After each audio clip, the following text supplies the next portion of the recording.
Hey guys, this is C-Moe from C-Moe Builds, and today we are going to be reviewing the LEGO Star Wars Set 6212 X-Wing Fighter. This set contains 437 pieces and appears in episodes 4, 5, and 6. This set was originally released in 2006. Let's take a look at the minifigures. On the left, you're looking at Luke Skywalker in his X-Wing Fighter pilot outfit. He is all decked out in his orange outfit. He also has a lightsaber with a very dull handle. He has a basic face and a well-designed helmet. In the middle we have R2-D2. This is the older version of R2-D2 where only part of his head is gray, whereas the new ones are completely gray. And on the right you're looking at Wedge Antilles. He is also in his X-Wing fighter pilot outfit, and he has a similar helmet design, just in different colors. His is gray, yellow, and black. So they look pretty nice from the front. On the back, of all the minifigures, there really isn't too much detail. Helmets look the same on the back. R2 doesn't have any detail on the back of his torso piece. So let's move on to the next figures.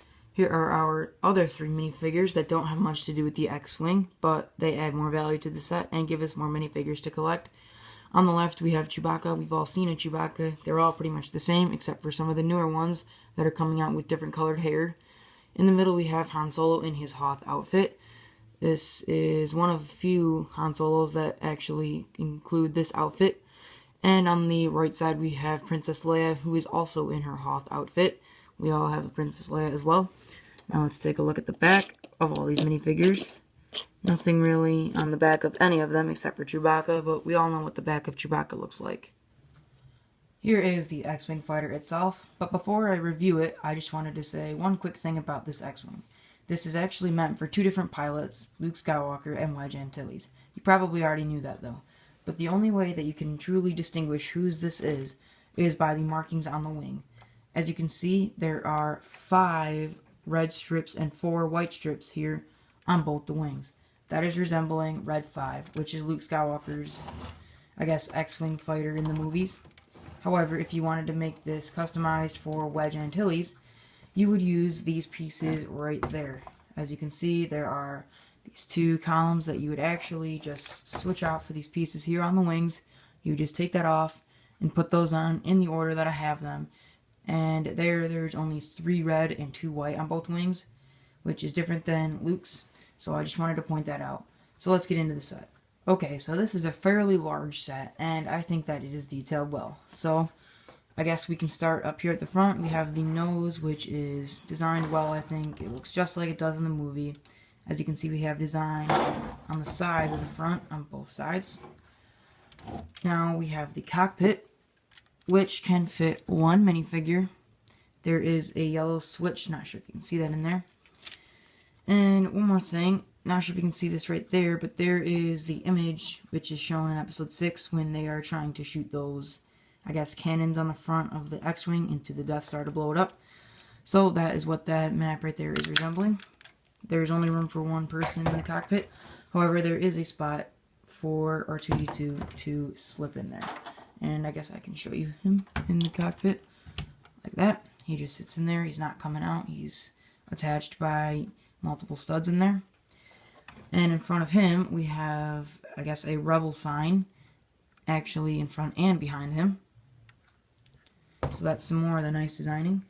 We have 4 lights here, here, here, and here, which do easily fall off, unfortunately, but they do look nice. We have 4 large engines, 2 on the bottom and 2 on the top. And we have the gunners on both sides of the ship.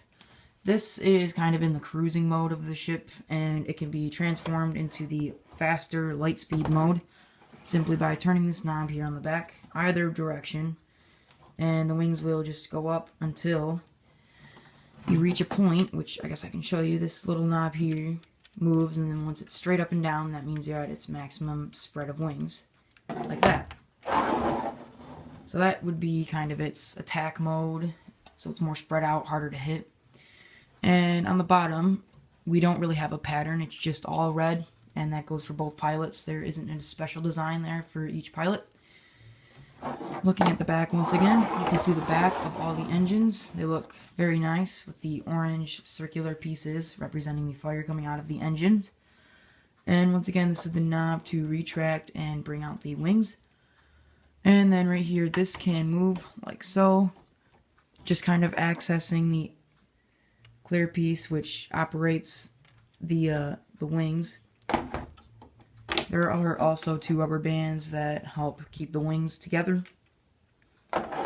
And really the last feature on this is the peg in the front that helps it land. And when you're flying it, you can retract it by bringing this straight and pulling that straight up like that. So now if you want to fly it, that really isn't in the way. That. So that's cool.